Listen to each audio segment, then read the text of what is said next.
मालपुर गांव में रामचंद्र नाम का एक व्यापारी रहता था। उसकी कपड़ों की दुकान थी और उसकी दुकान पर 3 नौकर थे। मोनू, तुम अपने घर गए थे ना? तुम्हारी बहन की शादी कैसी रही? बहुत अच्छे से हो गई मालिक। अगर आपने पैसों की मदद नहीं की होती तो पता नहीं क्या होता। ये तो सब ऊपर वाला करता है, मैं तो सिर्फ जरिया हूँ। रामचंद्र बहुत दयालु था और सबकी मदद किया करता था। मोनू भाई, सेठ जी कितने अच्छे हैं। मुझे भी माँ के इलाज के लिए कुछ पैसे चाहिए। मदद नहीं, बस एडवांस दिलवा दीजिए ना। अरे तुम खुद ही कह दो ना सेठ जी से, सेठ जी मना नहीं करेंगे। सबको इतनी आसानी से पैसे देते हैं? जरूर इस सेठ के पास बहुत ज्यादा पैसा है। अगर मैं कभी कुछ चुरा लूं तो इस सेठ को पता भी नहीं चलेगा और मैं माला माल हो जाऊंगा। एक दिन रामचंद्र जी को हाथ में चोट लग जाती है। उनका हाथ सूज जाता है तो वो अपनी हीरे की नई अंगूठी उतारकर दराज में रख देते हैं और भानु वो देख लेता है। अब तेरी किस्मत बदलने वाली है भानु बेटा।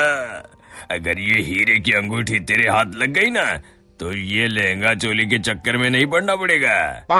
अपनी भी एक दुकान होगी, तू भी दिन भर सेठ की कुर्सी पर बैठा रहेगा, तेरे आगे पीछे नौकर चाकर घूमेंगे। सोचते सोचते भानु सपने देखने लगता है। उसे ये सब दिखाई देने लगता है। ओ भानु, क्या सोच रहा है? चल खाना खाने चलते हैं, सेठ जी भी आराम कर रहे हैं।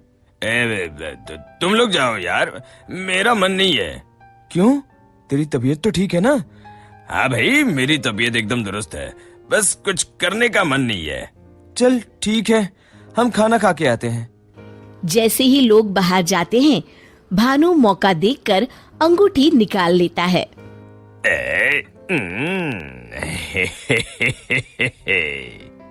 शाम के समय आज का हिसाब खत्म करो बच्चों, अब दुकान बंद करने का समय हो गया है। जब वे दराज खोलते हैं, अरे ये क्या, मेरी अंगूठी कहाँ गई? मोनू, भानु, भोला, तुम लोगों ने मेरी हीरे की अंगूठी कहीं देखी है क्या?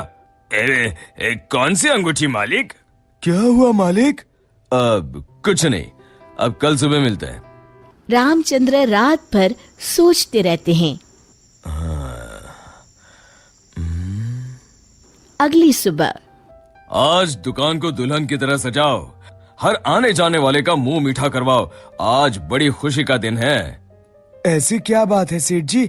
दरअसल कई सालों पहले एक दिन मुझे एक हीरे की अंगूठी मिली। मैं उसे उठा के घर ले आया। उसी रात मुझे सपने में आकर एक बाबा ने श्राप दिया कि तूने पैसों के लालच में जो अंगूठी उठाई है, अब वही तेरा नुकसान करवाएगी। जब से वो अंगूठी मेरे पास थी, मुझे कहीं न कहीं घाटा होता रहता था। घर में कोई न कोई बीमार होता रहता था। पर कल वो अंगूठी किसी ने चुरा ली और वो चोर अंगूठी के साथ साथ श्राप भी ले गया। पर अगर ऐसा ही था तो आपने वो अंगूठी फेंक क्यों नहीं दी सेठ जी? अरे बाबा जी ने कहा था कि न मैं उसे फेंक सकता हूँ, ना ही किसी को दे सकता हूँ।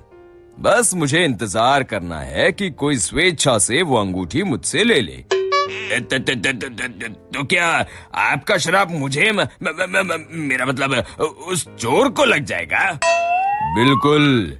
अब वो बेचारा ना अंगूठी फेंक सकता है, ना किसी को दे सकता है। वैसे एक उपाय है।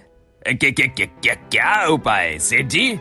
अरे तुम्हें क्या करना भानु भैया, अब चोर जाने और उसकी किस्मत। तू चुप कर, मैं तो ऐसे ही जानना चाहता हूँ। हाँ, क्यों नहीं, क्यों नहीं। दरअसल अगर पूर्णिमा की रात को चोर हमारी दुकान के पीछे वाले बरगद के नीचे अगर अंगूठी गाड़ दे तो वो श्राप से बच जाएगा। तो आपने क्यों नहीं ऐसा किया सेठ जी? तू मेरी जान ले ले। अरे भाई, मुझे ये उपाय अभी पता चला। कल पूर्णिमा है, कल मैं उस अंगूठी को गाड़ने वाला ही था। लो कर लो बात, अब तो चोर गया काम से। भानु पसीना पसीना हो जाता है। रामचंद्र अगली रात बरगद के पीछे छुपकर बैठ जाते हैं। तभी उन्हें एक परछाई आती हुई दिखती है। जैसे ही वो परछाई पेड़ के नजदीक आकर गड्ढा खोदने लगती है, रामचंद्र जी सामने आ जाते हैं।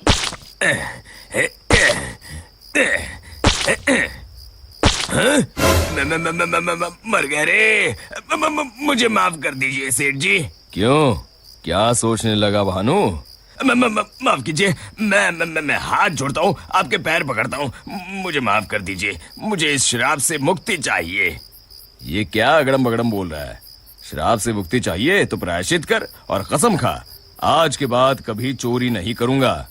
नहीं करूंगा मालिक। मुझे पुलिस को मत सौंपिएगा, चाहे नौकरी से निकाल दीजिए। मैं कल ही चुपचाप गांव छोड़ के चला जाऊंगा। मैं नया काम देख लूंगा और कभी चोरी नहीं करूंगा। वादा? वादा मालिक, वादा। अरे भाई, अगर तुम वफादारी की कसम खाओगे तो मैं तुम्हें काम छोड़कर कैसे जाने दे सकता हूँ। आप सच में महान है मालिक, आप सच में महान है। महान तो वो ऊपर वाला है। अब चलो काम पर लग जाओ। शिक्षा: अगर किसी को अपनी गलती का एहसास हो जाए तो उसे माफ कर देना चाहिए।